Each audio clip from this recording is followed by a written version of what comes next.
ബന്ധനങ്ങൾ തകരട്ടെ, വിശ്വാസം വളരട്ടെ. ബന്ധനം തകർക്കുക, വിശ്വാസം വളരുക. അപ്പൊ ഇതിന് വേണ്ടി ആധാരമായിട്ട് നമ്മൾ തന്നിരിക്കുന്നത് ഗലാത്യയാണ്. ഗലാത്യർ 5-ാം അധ്യായം 1 മുതൽ 13-15 വരെയുള്ള ഭാഗങ്ങൾ നമുക്ക് വായിക്കാൻ. അതിൽ 1-ാമത്തെ വാക്യം നമുക്ക് ധ്യാനത്തിനുമായിട്ടാണ് നമുക്ക് സഹായക തന്നിരിക്കുന്ന ഭാഗം. ഇവിടെ പറയുന്നത് സ്വാതന്ത്ര്യത്തിനായിട്ട് ക്രിസ്തു നമ്മെ സ്വന്തമാക്കി, ആകയാൽ അത് ഉറച്ചു നിൽക്കും, അടിമത്തിൽ പിന്നെ കുടുങ്ങി പോകരുത്. അപ്പൊ ഞാൻ വായിച്ചു നോക്കുമ്പോൾ ഞങ്ങൾ ഇപ്പോൾ ഈ നാട്ടിൽ യോഗങ്ങളുടെ സുവിശേഷം വായിച്ചു വരികയും വായിച്ചു വരുമ്പോൾ വായിക്കുന്ന സമയത്താണ് ഈ ഒരു ഭാഗത്തേക്ക് വരുന്നത്. അപ്പൊ ഞാൻ അങ്ങനെ ചിന്തിച്ചു വന്നപ്പോ ഇതിനകത്ത് നമുക്ക് തന്നിരിക്കുന്ന വിഷയത്തെ അഭിനയിച്ച് അതിൽ തന്നെ നിന്നിട്ട് ഒരു കാര്യം ഇതല്ല അവർക്ക് വേണ്ടി പ്രസംഗിക്കുമ്പോൾ അതിന്റെ ആവശ്യം, അവർക്ക് വേണ്ടിയാണ് അതിന്റെ ആവശ്യമുള്ളത്. നമുക്കത് ആവശ്യമാണ്, പ്രാർത്ഥനയ്ക്ക് വേണ്ടി അത് ആവശ്യം. ഞാൻ പറഞ്ഞതുപോലെ ഒട്ടാണ്. അപ്പൊ അങ്ങനെ ചിന്തിച്ചപ്പോൾ ഞാൻ ചിന്തിച്ചു, ബന്ധനം നമ്മുടെ ജീവിതത്തിൽ ബന്ധനങ്ങളുണ്ടോ? നമുക്കുണ്ടോ ബന്ധനം? നമ്മുടെ ഇവിടെ സാക്ഷ്യങ്ങൾ കേട്ടവരെല്ലാം പലരും ചെറുപ്പമായ ബന്ധനങ്ങളാണ്. പ്രത്യേകിച്ച് നമ്മുടെ വേദപുസ്തകം നമ്മളിങ്ങനെ പഠിപ്പിക്കുമ്പോൾ, വേദപുസ്തകം പഠിക്കുന്നുണ്ട്, വേദപുസ്തകം വായിച്ചു പോകുമ്പോൾ നമ്മൾ അവിടെ ഉടനീളം ഇങ്ങനെ കാണുന്നുണ്ട് പലതരത്തിലുള്ള പ്രശ്നങ്ങളിലാണ് പ്രശ്നങ്ങൾ എന്ന് പറയുമ്പോൾ നമ്മുടെ ഇസ്രായേൽ ജനതയുടെ അവിടെ നമുക്ക് തുടങ്ങുന്ന അഴിമത്തത്തിലായിരുന്നു. അവിടെ നിന്ന് അപ്പോൾ നമുക്ക് അവിടെ നമ്മളിങ്ങനെ നോക്കുമ്പോൾ ആ പഴയ പ്രവാസം ഇനി അന്യദൈവാരാധന ബന്ധനങ്ങളിലേക്ക് ജനം വീഴുന്നു. അടുത്ത നമ്മളിങ്ങനെ സുവിശേഷങ്ങളിലേക്ക് നമ്മളിങ്ങനെ പോകുമ്പോഴേക്കും അവിടേക്കും ഉണ്ടാകുന്നുണ്ട് ബന്ധനങ്ങൾ. യേശുവിന്റെ ജനന സമയത്തെ റോമ ഗവൺമെന്റ് വീടാണ്, അഴിമത്തത്തിലാണ്. ഇനി നമ്മൾ അവിടെ യേശുവിന്റെ ശുശ്രൂഷകളെല്ലാം പലതരത്തിലുള്ള ബന്ധനങ്ങൾ നമ്മൾ കാണുന്നുണ്ട്. അവിടെ എന്റെ ദൈവം യേശു സൗഖ്യം കൊടുക്കുന്നു. ഇനി അതിനുള്ള ലേഖനങ്ങളിലേക്ക് പോകുമ്പോഴും അവിടെ അവസ്ഥ ശുശ്രൂഷ നടക്കുന്നുണ്ട്, ബന്ധനങ്ങളുണ്ട്. അപ്പൊ എല്ലാവരും ബന്ധനങ്ങളാണ്. അപ്പൊ അവിടെയാണ് ഈ ബന്ധനങ്ങൾ കാണുന്നിടത്ത് ജനം എന്ത് ചെയ്യുന്നുണ്ട്? ഒരു വിശ്വാസം ഉണ്ട്. അപ്പൊ വിശ്വാസം ഇല്ലായില്ല, വിശ്വാസം. കാര്യം ഇസ്രായേൽ ജനതയുടെ കാര്യത്തിൽ അവർക്കറിയാം ദൈവമുണ്ട്, അതുകൊണ്ടാണ് അവർ ദൈവത്തെ വിളിക്കുക. ഇല്ല എന്നല്ല, ദൈവമുണ്ട്, ദൈവമുണ്ട്. ആ ദൈവത്തെ വിളിക്കുക. അപ്പൊ ദൈവം അവർക്ക് സഹായം കൊടുക്കുന്നു. അങ്ങനെ മോശയിലൂടെ അവർ പുറത്തോട്ട് പോവുകയും ഇനി ആ ഉടനീളമുള്ള യാത്രകളിലെല്ലാം പലതരത്തിൽ പ്രതികൂലങ്ങൾ. ആ പ്രതികൂലങ്ങളിലെല്ലാം അവർ തകർന്നു പോയിട്ടില്ല. അതെല്ലാം ദൈവം അവരെ കരുതി നടത്തുന്ന വിധങ്ങൾ നമ്മൾ ബൈബിൾ വായിച്ചു പാടിലൂടെയൊക്കെ നമ്മളിങ്ങനെ നമ്മളിങ്ങനെ പാടുകയും വായിക്കുകയൊക്കെ ചെയ്തു. അതുപോലെ തന്നെ പുതിയ നിയമഭാഗങ്ങളിലേക്ക് വരുമ്പോൾ അവിടെ ബന്ധനങ്ങൾ നമ്മൾ കാണുന്നുണ്ട്. ഭൂതകസ്ഥർ, മുടന്തർ, ഭൂമിയായസ്, അങ്ങനെ ഒരുപാട് എണ്ണീട്ട് പറയുകയാണെങ്കിൽ ഒരുപാട് കാര്യം. അപ്പോൾ ഇവിടെയൊക്കെ നമ്മൾ കാണുന്നത് ഒരു ദൈവിക സാന്നിധ്യത്തെ ജനം തിരിച്ചറിയും. എല്ലാവരും ദൈവ സാന്നിധ്യമുണ്ട്. അത് ദൈവപുരുഷന്മാരുടെയോ അല്ലെങ്കിൽ ന്യായാധിപന്മാർ, മറ്റ് പ്രവാചകർ, പിന്നെ യേശു ജനിക്കുകയാണ്. അപ്പോൾ അങ്ങനെ പിന്നെ അത് കഴിയുമ്പോൾ അപ്പോസ്തലന്മാർ, പിന്നെ പരിശുദ്ധാത്മാ സാന്നിധ്യം, അത് യേശുവിന്റെ ജനങ്ങൾ സാധാരണ ജനങ്ങളിലേക്ക് പരിശുദ്ധാത്മാവ് എന്ന് പറയുന്നത് അതിന് വരുമ്പോൾ യോഹന്നാൻ മാത്രമേ കാണുന്നുള്ളൂ. പരിശുദ്ധാത്മാവിനെ ജനിച്ചു ഒന്നും യേശുവിനെ അല്ലാതെ ജനം പരിശുദ്ധാത്മാവ് പറയുന്നത് കാണുന്നില്ല. യേശുവിന് മരണശേഷമാണുള്ള വയറുഭാഗങ്ങൾ കാണാം. അപ്പൊ അതിന്റെ എല്ലായിടത്തും ദൈവ സാന്നിധ്യമാണ്. അപ്പോ ബന്ധനങ്ങൾ തകരാൻ നമുക്ക് ആവശ്യം ദൈവ സാന്നിധ്യം, നമുക്ക് അതിലുള്ള വിശ്വാസം. ഈ ഞാൻ പറഞ്ഞ വിശ്വാസം, നമുക്ക് വിശ്വാസം ഉണ്ടെങ്കിൽ മാത്രമേ അവിടെ ദൈവിക പ്രവൃത്തി സാധ്യമാകുന്നുള്ളൂ എന്നുള്ളത്. അപ്പോ ഞാൻ പറഞ്ഞത് വിശ്വാസം എന്ന് പറയുന്നത് നമ്മൾ പല നമ്മളിങ്ങനെ ആദ്യമൊക്കെ ചെയ്യുന്നുണ്ട്. ഒരുപാട് വിശ്വാസം എന്നുള്ള രീതിയിൽ നമ്മളെല്ലാം.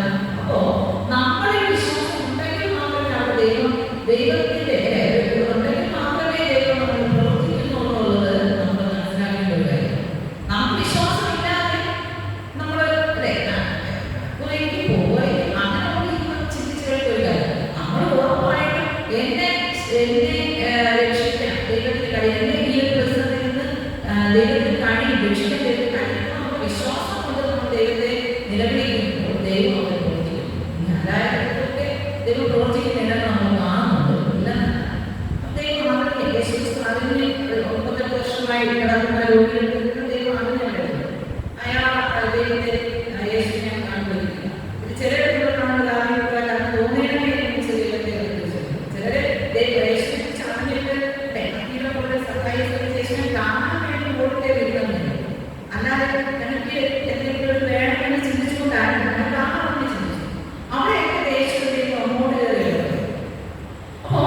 എവിടെ നമ്മൾ നോക്കിയാൽ തന്റെ സാഹചര്യം തന്നെ ആവശ്യമുണ്ട് എന്ന് തോന്നുന്നിടത്ത് ദൈവം അവിടെ പ്രവർത്തിക്കുന്നു. കൂടാതെ നമ്മുടെ വിശ്വാസം അവിടെ ഇവിടെ നമ്മുടെ പാപിനിയായ സ്ത്രീയുടെയൊക്കെ കാണുന്നു. ഗ്ലൂക്കോസ് 37 നമ്മൾ അവിടെ പാപിനിയായ സ്ത്രീ കാണുന്നു. അവിടെ നിന്റെ വിശ്വാസം നിന്നെ രക്ഷിച്ചിരിക്കുന്നു എന്നാണ്. അതുപോലെ തന്നെ സാധാരണ പ്രിയതായ ദാസൻ സുഖമില്ലാതെ നടക്കുന്ന ഗ്ലൂക്കോസ് 7 അവിടെ നമ്മൾ കാണുന്നത് പറയുന്നത് ഇസ്രായേൽ കൂടി ഇങ്ങനെയുള്ള ഒരു വിശ്വാസം ഞാൻ കണ്ടിട്ടില്ല എന്ന് അവരോട് പറയും. അപ്പൊ അവിടെ വിശ്വാസം കണ്ടിട്ട് ഇടപെടുന്ന ഒരു രംഗമാണ്. അപ്പൊ എന്താ അവരുടെ അവിശ്വാസം ഹേതുവായി അവിടെ ഒന്നും ചെയ്യില്ല എന്ന് പറയും. അങ്ങനെയുള്ള നിങ്ങളെല്ലാം എല്ലാവരും പറഞ്ഞു. അപ്പൊ അവിശ്വാസം ഹേതുവായി അവിടെ ഒന്നും തന്നെ യേശു ചെയ്യില്ല എന്നുള്ളത് പറഞ്ഞു. അപ്പൊ നമ്മുടെ വിശ്വാസം എന്ന് പറയുന്നത് എന്താണ്? നമ്മുടെ വിശ്വാസം അവിടെയാണ് ദൈവം കൂടുതലായിട്ട് നമ്മളിൽ കൊടുക്കുന്നത്. അപ്പൊ നമ്മളിൽ ബന്ധനം അല്ലേ? നമുക്ക് ഇന്ന കാലത്ത് ഈ കാലഘട്ടത്തിൽ നമ്മൾ ഇന്ന് സാക്ഷിക്കൂടെ പറഞ്ഞതും അല്ലാതെ ഒരുപാട്. അപ്പൊ ഞാൻ പറഞ്ഞത് മഹായുടെ പറഞ്ഞിരുന്നത് ലഹരിയോട് ആരോഗ്യ എന്നുള്ള ഒരു വിഷയവും പിന്നെ അടുത്ത നമ്മുടെ മൊബൈൽ മാധ്യമങ്ങളുടെ അതിന്നത് ഇങ്ങനെ പറഞ്ഞ മക്കളുടെ ഇതാണ് നമുക്ക് ഈ ഒരു ഇതിലായിട്ട് വന്ന് മഹായോ പറയും. ഞാൻ പറഞ്ഞല്ലോ അവിടെ ഇതെല്ലാം ബന്ധനമാണ്. നമ്മുടെ രോഗം നമ്മുടെ ബന്ധനമാണ്, പ്രഭാരം നമ്മുടെ ബന്ധനമാണ്. നമുക്ക് നമ്മുടെ കുടുംബങ്ങളെ കുറിച്ച് വച്ചിരിക്കുക, മക്കളുടെ ഭാവിയെ കുറിച്ച് വച്ചിരിക്കുക. നമ്മളെല്ലാവരും ഇങ്ങനെ പല ചിന്തകളോടെ ഇരിക്കുക. ആ ചിന്തകളുമായിട്ടാണ് നമ്മൾ ഇവിടെ വന്ന് ഈ ആ ഒരു ചിന്തകളാണ് നമ്മൾ ഇവിടെ ഇരിക്കുന്നത്. ഇങ്ങനെയൊക്കെ ചിന്തകളുണ്ട് എന്ന് നമ്മളിങ്ങനെ അതെല്ലാം ചിന്തിച്ച് മക്കൾ ചെറുമക്കൾ ഈ എല്ലാ ചിന്തകളോടെയാണ് നമ്മൾ വരുന്നത്. അപ്പൊ ഇവിടെയെല്ലാം നമ്മൾ വിശ്വസിക്കുന്നത് എന്റെ ദൈവത്തിന് എന്നാ സാധ്യം. ആ ഒരു വിശ്വാസം ഉള്ളതുകൊണ്ടാണ് നമ്മൾ ഇവിടെ ഇരിക്കുന്നത്. ഇല്ലാണെങ്കിൽ നമ്മൾ ഇല്ല. അങ്ങനെ ഉള്ളത് കൊണ്ടാണ് നമ്മുടെ ജീവിതത്തിലെ പ്രശ്നങ്ങളില് പെട്ടെന്ന് ചിലപ്പോൾ നമുക്ക് പ്രകടമായ ചില കാര്യങ്ങൾ നമുക്ക് അടയാളങ്ങൾ കിട്ടിയില്ല. പക്ഷേ ദൈവം ഓരോരുത്തരും നടക്കുന്ന വിധമുണ്ട്. അതായത് നമ്മളിങ്ങനെ കഴിഞ്ഞു പോകുമ്പോൾ നമ്മൾ ചിന്തിച്ചു പോകും, ദൈവമേ ഞാൻ എങ്ങനെ നമ്മൾ ചിന്തിച്ചല്ലോ, പക്ഷേ ഞാൻ അറിയാതെ എന്നെ ആ ഒരു ഘട്ടത്തിൽ ദൈവം ഇങ്ങനെ നമ്മൾ അറിയില്ല. അങ്ങനെ അപ്പൊ ദൈവം ഒരു വിധത്തിലല്ലെങ്കിൽ മറ്റൊരു വിധത്തിൽ അവിടെ നമുക്ക് ഒരു സഹായമായിരിക്കും. അപ്പൊ നമുക്ക് തോന്നും ആ ദൈവം എന്തെങ്കിലും ഞാനത് പറഞ്ഞത് ദൈവം നടത്തില്ല. പക്ഷെ മറ്റൊരു തരത്തിൽ നമ്മളെ അനുഷ്ഠിച്ച് നമ്മുടെ പള്ളിയുടെ അച്ഛൻ ഇപ്പൊ ഞാനെന്നെ അനുഷ്ഠിച്ചെന്ന് പറഞ്ഞ് കൂടെ വളരെ പ്രായമാണ്. ഈ അച്ഛന്മാരെ ഞാൻ അവിടെ ഈ ഇപ്പോഴത്തെ അവസ്ഥ എന്തോ അവരുടെ ആരുടെ അതൊന്നും പറഞ്ഞു. അപ്പൊ ഞാൻ ചിന്തിച്ച ഒരു കാര്യം, ആ ഉത്സവമാണ് അവരുടെ ഭാര്യമാർക്ക് ദൈവം ജോലി അവിടെ അതിപ്പോൾ വേറെ ഭാര്യമാർക്ക് ജോലി നൽകിയില്ലേ. അപ്പൊ ഞാൻ അവിടെ ഇപ്പൊ ഇവരുടെ ഇങ്ങനെ ഭയങ്കര സന്തോഷം. ഒരിടത്ത് മനുഷ്യരാണ് എന്തെങ്കിലും ഒരു വളർച്ച വരുമ്പോ ദൈവം മറ്റൊരു തരത്തിൽ നമ്മുടെ ജീവിതത്തിൽ അപ്പോ ശുശ്രൂഷകൾക്കൊക്കെ തടസ്സം വന്നില്ല. അപ്പൊ അവിടെ പറയുന്ന ഒരു ഗർഭമല്ലേ മാറ്റി നിർത്തപ്പെടാൻ വചനം പറയുന്നത്.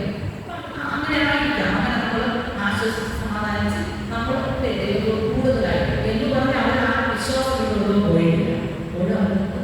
ദൈവം നമ്മളെ ഈ കാലത്ത് കടന്നു പോകും. ഇതായിരുന്നു നമ്മളിപ്പോ കഴിഞ്ഞ കാലം നമ്മളെ ചിന്തിച്ചുകൊണ്ടിരിക്കും. അപ്പൊ അങ്ങനെ അപ്പൊ ഞാൻ ചിന്തിച്ചു. അപ്പൊ മറ്റൊരു തരത്തിൽ ദൈവം നമ്മളെ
കരയുകയും പ്രാർത്ഥിക്കുകയും ചെയ്യുന്ന മക്കൾ കാണാം. നമ്മുടെ കൂടെ ജീവിത പങ്കാളികളായ മാതാപിതാക്കളൊക്കെ മക്കളൊക്കെ ഇങ്ങനെ അറിയും. അപ്പോൾ അവരുടെ ജീവിതത്തിൽ ഒരു ഘട്ടത്തിൽ ഇപ്പോൾ ഞാൻ എൻ്റെ ജീവിതത്തിൻ്റെ ഘട്ടങ്ങളിലൊക്കെ ഞാൻ കണ്ടു. അമ്മയൊക്കെ കരയുന്നു, പപ്പ കരയുന്നു കണ്ടു. അപ്പോൾ ചില ഘട്ടങ്ങളൊക്കെ കാണുമ്പോൾ നമ്മൾ അന്ന് പ്രാർത്ഥിക്കും എങ്കിലും പപ്പയ്ക്ക് കിടപ്പാറമാക്കി കൊടുക്കണേ, സ്കൂൾ കൊടുക്കണേ എന്നൊക്കെ നമ്മൾ പ്രാർത്ഥിക്കുമ്പോൾ നമ്മൾ അത്രയും ചെയ്തിട്ടില്ല. ബോർഡല്ല ദൈവം ജനിച്ചത് മുതലേ നമുക്ക് കിട്ടിക്കൊണ്ടിരിക്കുകയാണ്, ചുമ്മാ കിട്ടിക്കൊണ്ടിരിക്കുകയാണ് അല്ലെ ദൈവത്തിൻ്റെ രൂപ.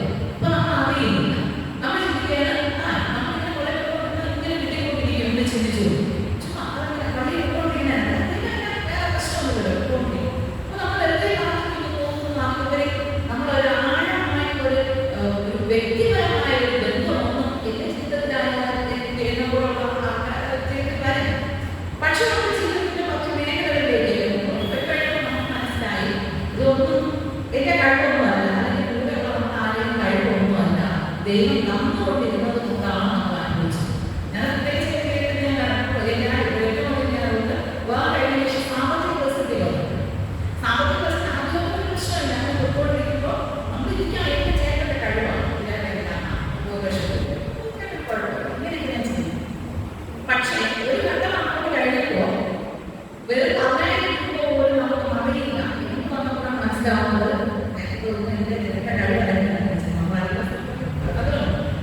പിന്നെ അറിയില്ല.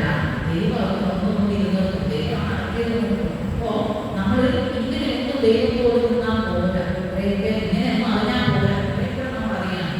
അപ്പോൾ എന്നാൽ നമ്മളങ്ങനെ ദൈവം എന്ന് പറയുന്ന സകലവും അറിയുന്ന ദൈവമാണ്. ഇനി എല്ലാവരും ദൈവത്തിന് ഭയങ്കര വിഷമം പറഞ്ഞാൽ ദൈവത്തിനെ ഇപ്പോൾ സ്തുതിക്കുക, ആരാധിക്കുക. ഇതല്ലേ ഇസ്രായേലിന്റെ കൊണ്ടുവന്നത് എന്തിനാണ്? ആരാധന. അങ്ങനെയാ പറയുന്നത്, ആരാധനമായിട്ട് എന്റെ ജനത്തെ അയക്കുക എന്നാണ്. അപ്പോ ആരാധിക്കുക, സ്തുതിക്കുക, മഹത്വപ്പെടുത്തുക, ഇതൊക്കെ എന്റെ ദൈവം. അപ്പൊ ഇതെല്ലാം എന്റെ ദൈവം, എന്റെ ദൈവം നമുക്ക് ദൈവം അല്ലാതെ മറ്റൊന്നുമില്ല എന്നൊരു സത്യത്തിലേക്ക് നമ്മുടെ എന്ത് ചെയ്യുന്നു, ഇതൊക്കെ എല്ലാം വിശ്വാസമെല്ലാം കൊണ്ടുവന്നിരിക്കുന്നു അവിടെ. അപ്പോ ഇനി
ഇല്ല, ഞാൻ നിസ്സാരമായിട്ട് ചെറിയ പറയാം, ഇല്ല എന്നാണ്.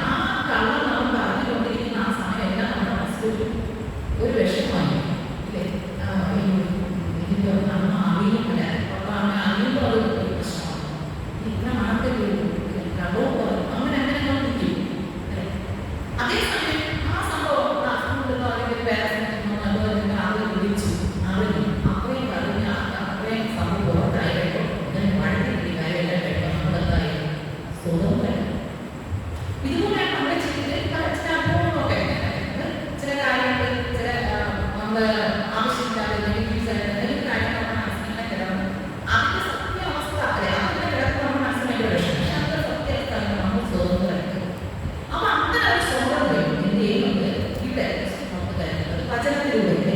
ഇനി നമുക്ക് പിന്നെ വായിച്ചപ്പോൾ പറയുന്നത് അബ്രഹാമിന്റെ സന്ധിയാണ് അടിമ പറയുന്നത് എന്നൊക്കെ അവിടെ പരിശുദ്ധം പറയുന്നത് എന്ന് പറയുന്നതായിട്ട് പറയും. അതിനെ ഞാൻ എടുത്ത ഈ വചനമുണ്ടായിരുന്നു നിങ്ങൾക്ക് പുത്രൻ നിങ്ങൾക്ക് സ്വാതന്ത്ര്യം വരുത്തിയാൽ നിങ്ങൾ സാക്ഷാൽ സ്വതന്ത്രമാണ്. പുത്രൻ നൽകുന്ന സ്വാതന്ത്ര്യം പുത്രൻ സാക്ഷാൽ നമുക്ക് നൽകുന്ന സ്വാതന്ത്ര്യം പുത്രൻ നൽകിയ സ്വാതന്ത്ര്യം എന്തായാലും ആഴമായ ഒരുപാട് ഞാൻ ഈ സ്വാതന്ത്ര്യം അപ്പൊ സ്വാതന്ത്ര്യം പുത്രൻ നമുക്ക് നൽകുന്ന ഒരു സ്വാതന്ത്ര്യം ആ സ്വാതന്ത്ര്യം നമുക്ക് ലഭിച്ചത് ക്രൂശിന്റെ പാപമോചനത്തിന് വേണ്ടി നമ്മുടെ പാപമോചനത്തിനായിട്ട് ദൈവം നമുക്ക് ക്രൂശിനെ നമുക്ക് നൽകിയ ഒരു സ്വാതന്ത്ര്യം. അപ്പൊ ഈ സ്വാതന്ത്ര്യം ഈ പിതാവായ ദൈവത്തെ നമ്മളെ ഒരുപാട് സ്നേഹിച്ചു. ആ ഒരു പുത്രനായ ക്രിസ്തുവിനെ ജീവൻ നൽകി നമുക്ക് വീണ്ടെടുക്കും നമ്മളെ വീണ്ടെടുക്കും എന്നുള്ള ആ ഒരു സത്യത്തെ നമ്മൾ അറിയുമ്പോൾ നമ്മളെല്ലാം സ്വതന്ത്രരാണ്. ഇനി എന്താണ് ഈ സ്വാതന്ത്ര്യത്തിനെ കുറിച്ച് പറയാനുണ്ട്? നമ്മുടെ ജീവിതത്തിൽ നാം അനുഗ്രഹം വരാൻ എപ്പോഴും ഉണ്ടാകും. നമുക്ക് തോന്നുന്നു എപ്പോഴും ഉണ്ടാകും അനുഗ്രഹം. നമ്മുടെ ജീവിതം അനുഗ്രഹം എന്ന് ചിന്തിക്കുകയും നല്ലതാണ് നന്മയാണ് ചിന്തിക്കുന്ന കാര്യങ്ങളെല്ലാം എപ്പോഴും നമ്മളോട് ഉണ്ടായിരുന്നു. ഒരിക്കലില്ല ഇന്ന് നമ്മൾ ചിന്തിക്കാൻ കാര്യമില്ല. ഒരു രോഗം നമ്മൾ എഴുതാൻ നമ്മളെ കൂടെയുള്ള നമ്മുടെ ജീവിതമാണ് ഒന്ന് ഒരാൾ നഷ്ടപ്പെട്ടു കഴിയുമ്പോൾ ആ നമ്മൾ ആശ്രയിക്കുന്നു. മക്കൾ അവരുടെ ജീവിതകാലഘട്ടങ്ങളിലെല്ലാം അവർ പല ഘട്ടങ്ങളിലേക്ക് മാറുമ്പോൾ അവർ നമ്മൾ വിട്ട് പോകുന്നതല്ല അവരുടെ ജീവിതത്തോട് വരും. അപ്പോ ഇങ്ങനെ ജീവിതത്തിന്റെ സംഭവം ആരോഗ്യം സൗന്ദര്യം എന്നൊക്കെ പറയുന്നില്ല. ഇന്ന് നമ്മൾ എന്തൊക്കെ നന്നായിട്ട് കാണാം. കുറച്ചേരം പറഞ്ഞാൽ ഒരു 50 വയസ്സ് വരെ മാത്രം ഓടിച്ചാടി വരാൻ കഴിഞ്ഞാൽ അവിടെ എന്താ അവർ ജീവിതത്തോട് നൽകിയിരിക്കുന്നത് ഇത് തന്നെ നൽകിയ ദൈവം ആവശ്യമില്ല. എന്നെ സ്നേഹിക്കാൻ ഒരു ദൈവമുണ്ട്. ആ ചിന്തയല്ലേ അത് നമ്മുടെ ജീവിതം അവസാനം നമ്മൾ ഇതാണ് നമുക്ക് സ്വാതന്ത്ര്യം. ജീവിതം ഏത് പ്രശ്നങ്ങളും നമുക്ക് സ്വാതന്ത്ര്യം ഇതൊന്നായിരിക്കും നമ്മൾ കൊടുക്കുക. ദൈവം നമ്മളോട് കൂടെ നമ്മളെ സ്നേഹിച്ച് നമുക്ക് വേണ്ടി ജീവൻ നൽകിയ ദൈവമുണ്ട്. ആ ദൈവം നമ്മുടെ ഏത് പ്രശ്നങ്ങളിലും എന്തായാലും നമ്മെ വിളിക്കുവാൻ ശക്തനായ ഒരു ദൈവമാണ്. ആ ദൈവത്തിൽ മാത്രം നമ്മൾ അതിനെ നമ്മൾ കൂടുക. ആ ഒരു വിശ്വാസത്തിൽ ആ ഒരു പ്രത്യാശ അതെപ്പോൾ നമ്മൾ മറ്റെല്ലാം നമ്മൾ പലതിനും വേണ്ടി ചിലപ്പോൾ സംസാരിച്ചിട്ടില്ല. പലതിനും വേണ്ടി നമ്മൾ അങ്ങനെ നിന്നതിരിക്കും. പലർക്കും വേണ്ടി നിന്നതിരിക്കും. പക്ഷെ നമ്മുടെ നിത്യമായിട്ടുണ്ടായിരുന്നത് ഈ ഒരു ലക്ഷ്യം മാത്രമേ.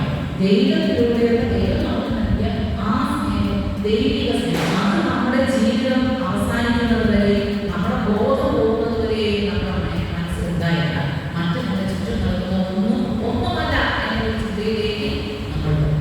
അപ്പോ അങ്ങനെ ഒരു സ്വാതന്ത്ര്യം, ഈ ഒരു സ്വാതന്ത്ര്യം അത് നമുക്ക് വേണം. പിന്നെ സ്വാതന്ത്ര്യം, അങ്ങനെ ഒരു സ്വാതന്ത്ര്യം കിട്ടുമ്പോൾ അത് നമുക്ക് മറ്റുള്ളവർക്ക് നന്മയായ പ്രവർത്തികൾ ചെയ്യാൻ നമ്മൾ എപ്പോഴും ശ്രമിച്ചുകൊണ്ടിരിക്കും. അത് ആ ഒരു സ്വാതന്ത്ര്യം ആദ്യത്തെ നമുക്ക് ദൈവമുണ്ടെന്നും നമ്മൾ നമുക്ക് ഈ ഒരു ദൈവമാകും. അപ്പോൾ മറ്റു ചിന്തകളെല്ലാം നമ്മുടെ മൈൻഡിൽ ചെറിയ കാര്യങ്ങളുണ്ടെങ്കിൽ നമുക്ക് വലിയ പ്രശ്നമായിട്ട് നമുക്ക് തോന്നും. എല്ലാം തന്നെ ദൈവമായിരിക്കും. ദൈവം നമ്മെ സ്നേഹിക്കുന്ന ദൈവമുണ്ട്. അതിനപ്പുറം ഒന്നുമില്ല.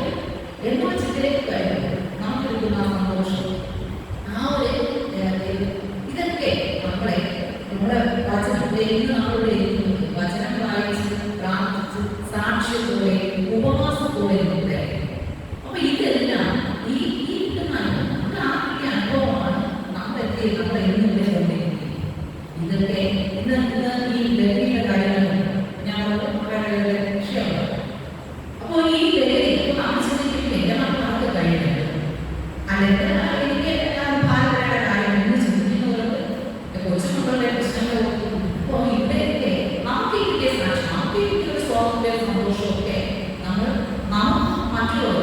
മറ്റുള്ളവർക്ക് വേണ്ടി എന്ന് പറയുമ്പോൾ അങ്ങനെയുള്ള മാതാപിതാക്കളുടെ നമുക്ക് പ്രശ്നമായിട്ടേ ഉള്ളൂ. അപ്പൊ നമുക്ക് ഈ പറയുന്ന ഒരു വിഷമം ഇങ്ങനെ ആളുകളുടെ ഭാഗം അപ്പോൾ അങ്ങനെയുള്ളവർക്ക് വേണ്ടി നമുക്ക് പ്രാർത്ഥിക്കാം. അതിനാണ് നമുക്ക് ഇങ്ങനെ ഒരു ഉപവാസത്തിലെത്തുക. ഇവിടെ ആയിരിക്കും നമ്മൾ ഓരോരുത്തരും അങ്ങനെയാണ്. നമുക്ക് വേണ്ടി നമ്മൾ മറ്റുള്ളവർക്ക് വേണ്ടി പ്രാർത്ഥിക്കാം. നമുക്ക് കിട്ടിയ ഈ ഒരു സ്വാതന്ത്ര്യം ക്രിസ്തുവിലൂടെ ലഭിച്ച സ്വാതന്ത്ര്യം നമുക്ക് അത് ദൈവത്തിന്റെ നിത്യരാജ്യത്തിന് അവകാശമായിരിക്കണം. നമ്മുടെ തലമുറകൾ അങ്ങനെ ആയിത്തീരണം എന്നുള്ള ഒരു പ്രാർത്ഥനയോടുകൂടെ ആയിരിക്കും ദൈവം നമ്മളെ സഹായിക്കുകയും. അപ്പൊ ഇനി ഞാനൊരു ചെറിയ ഞാൻ പറയാം. ഈയിടെ ഞാൻ വായിച്ചു കൊടുക്കും. വായിച്ചാൽ മൊബൈലിൽ നോക്കി പോകുമ്പോൾ നടിയായ മോഹിനി എന്ന് വേണമെന്നില്ല. മോഹിനി എന്ന് പറയുന്നത് ഈ സിനിമ ഞാൻ പറയുകയാണെങ്കിൽ പട്ടാഭിഷേകം എന്ന സിനിമ ഞാൻ പറയുമ്പോൾ പ്രശസ്ത നടിയാണ്. മോഹൻലാലും അഭിനയിച്ചു. അപ്പൊ മോഹിനിയുടെ പേര് നമുക്കറിയാം, ഹിന്ദു. അപ്പൊ അവരുടെ ഇടക്കാലത്തുണ്ടായ അവര് മതം മാറി ക്രിസ്ത്യാനിറ്റിയായി. അപ്പൊ ക്രിസ്ത്യാനിയായിട്ട് മാറിയില്ല അവര് പറയുന്നത് ഞാൻ വർഷങ്ങളായി ഞാൻ സിനിമാ ഫീൽഡിലേക്കാണ്. അപ്പൊ ഞാൻ രാമായണം വായിച്ചിട്ടുണ്ട്, മഹാഭാരതം വായിച്ചിട്ടുണ്ട്, ഖുർആൻ വായിച്ചിട്ടുണ്ട്. അങ്ങനെ എനിക്ക് ഈ ഗ്രന്ഥങ്ങൾ വായിക്കാൻ ഇഷ്ടം. അപ്പോൾ ബൈബിളൊന്നും വായിച്ചിട്ടില്ല. അപ്പോൾ വർഷങ്ങളായിട്ട് ഒരു വിവാഹം കഴിഞ്ഞപ്പോൾ ഇവരുടെ ജീവിതത്തിൽ ഒരു പ്രശ്നമില്ല. അവർ പറയുന്നത് എനിക്ക് ഉറപ്പായിട്ടുള്ളൊരു കാര്യമാണ്, ദൈവം അതിന് ശക്തി ഉണ്ടെങ്കിൽ അതിനെതിരായിട്ട് ഉള്ള ശക്തി ഉണ്ടെങ്കിൽ അവരുടെ ഹസ്ബൻഡ് കല്യാണം കഴിഞ്ഞു അവരുടെ കുടുംബം ആ ഹസ്ബൻഡിന്റെ വീട്ടിൽ ചില പ്രശ്നങ്ങളുണ്ട്. അപ്പോൾ അവർ പറയും 13 ബാധകളെ അവർ ഇവർക്ക് ഭർത്താവുമായിട്ട് സന്തോഷമൊന്നും ജീവിക്കരുത് എന്നുള്ള ഉദ്ദേശത്തോടുകൂടെ അവർ ചെയ്ത് അവർക്ക് ഭയങ്കരമായ മനസ്സിലാക്കുന്ന ഈ കാര്യങ്ങളൊക്കെ ആയിരുന്നു. അങ്ങനെ ആയപ്പോൾ നമുക്കാണ് അപ്പൊ അങ്ങനെ പൊയ്ക്കൊണ്ടിരിക്കുമ്പോഴാണ് അത് ഏത് വിധത്തിലാണ് ഈ ബൈബിൾ വായനയിൽ വന്നു എന്നതിനെ പറയുന്നത്.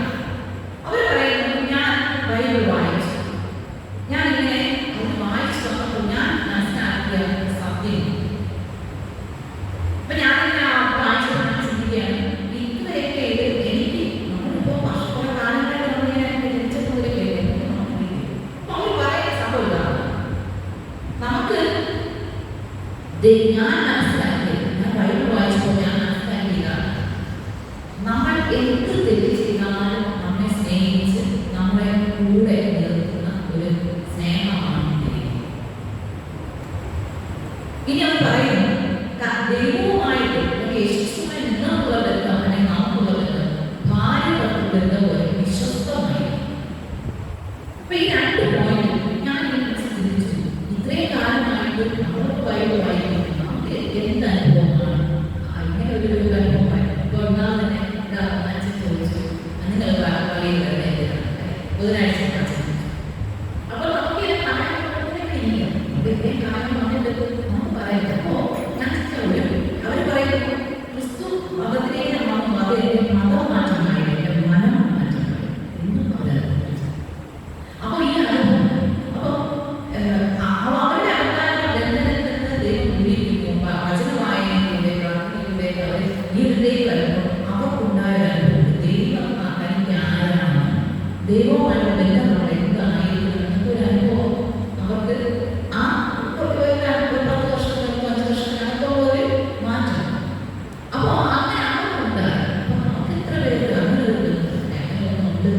ഒരു ദൈവം നമുക്ക് വേണ്ടി ജീവിതം ദൈവമെ സ്നേഹിക്കുന്ന ദൈവം നമ്മുടെ ജീവിതത്തിൽ നമുക്കുണ്ട്. ആ ദൈവമാണ് ഈ ഒരു സാക്ഷ്യം നമ്മുടെ ജീവിതത്തിൽ ബന്ധനങ്ങൾ വിശ്വാസത്തിലൂടെ ബന്ധനങ്ങൾ നടത്തുന്നു. ആ വിശ്വാസത്തിൽ സത്യമായ ദൈവത്തിൽ അറിഞ്ഞുകൊണ്ടും ആ സത്യത്തെ സ്വതന്ത്രമാക്കുന്ന ദൈവമാണ് നമുക്ക് ജീവൻ നൽകി നമ്മളെ സ്വാതന്ത്ര്യത്തിലേക്ക് നയിക്കുന്ന ഒരു ദൈവമുണ്ടെന്ന് നമുക്ക് ചിന്തിക്കുവാൻ അത് നമ്മുടെ ജീവിതത്തെ നിത്യജീവന്റെ രക്ഷയ്ക്കായി നമുക്ക് നമ്മുടെ പിന്തലമുറകൾക്കും അങ്ങനെ ഒരു അനുഭവത്തിലേക്ക് നമുക്ക് നയിക്കുവാൻ നമ്മുടെ ഈ പ്രാർത്ഥനയും നമ്മുടെ ഉപവാസവും നമ്മുടെ ഈ കൂടി വരുന്നതൊക്കെ അങ്ങനെ പ്രത്യേക പ്രാർത്ഥനയോടെ ഞാൻ കൊടുക്കുന്നു. ദൈവം നമ്മെ സമൃദ്ധമായ ദൈവമാണ്.